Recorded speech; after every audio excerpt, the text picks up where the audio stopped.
मैंने राम से राष्ट्र के संकल्प की चर्चा की थी। मैंने कहा था कि हमें आने वाले 1000 वर्षों के लिए भारत की नींव मजबूत करनी है। हमें याद रखना है, जो सिर्फ वर्तमान का सोचते हैं वो आने वाली पीढ़ियों के साथ अन्याय करते हैं।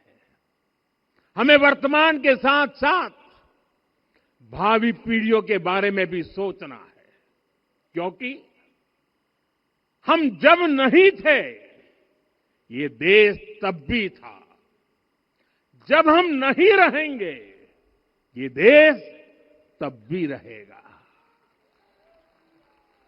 हम एक जीवंत समाज है, हमें दूरदृष्टि के साथ ही काम करना होगा। हमें आने वाले दशकों, आने वाली सदियों को ध्यान में रखना ही होगा। और साथियों, इसके लिए भी हमें प्रभु राम से सीखना होगा। हमें उनके व्यक्तित्व को समझना होगा। हमें उनके व्यवहार को आत्मसात करना होगा। हमें याद रखना होगा, राम यानी आदर्श, राम यानी मर्यादा, राम यानी जीवन का सर्वोच्च चरित्र, राम यानी सत्य और पराक्रम का संगम। दिव्य गुणे शक्र समो रामः सत्य पराक्रमः। राम यानी धर्म पथ पर चलने वाला व्यक्तित्व। रामः सत्पुरुषो लोके सत्यः सत्यपरायणः। राम यानी जनता के सुख को सर्वोपरि रखना, प्रजा सुखत्वे चंद्रस्य। राम यानी धर्म और क्षमा का दरिया।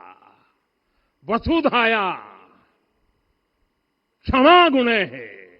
राम यानी ज्ञान और विवेक की पराकाष्ठा। बुद्धया बृहस्पते तुल्य। राम यानी कोमलता में दृढ़ता। मृदु पूर्वज भाषते। राम यानी कृतज्ञता का सर्वोच्च उदाहरण। कदाचन नोपकारेण कृति नैकेन तुष्यति। राम यानी श्रेष्ठ संगति का चयन। शीला वृद्धे ज्ञान वृद्धे वयोवृद्धे च सज्जनै। राम यानी विनम्रता में महाबल। वीर्यवान च वीर्येण महता स्वेन विस्मितः। राम यानी सत्य का अडिग संकल्प। न च अनुत्र कथो विद्वान। राम यानी जागरूक, अनुशासित और निष्कपट मन। निस्तिंद्र अपम्रत च स्वदोष परदोषवित। साथियों, राम सिर्फ एक व्यक्ति नहीं, राम एक मूल्य है, एक मर्यादा है, एक दिशा है।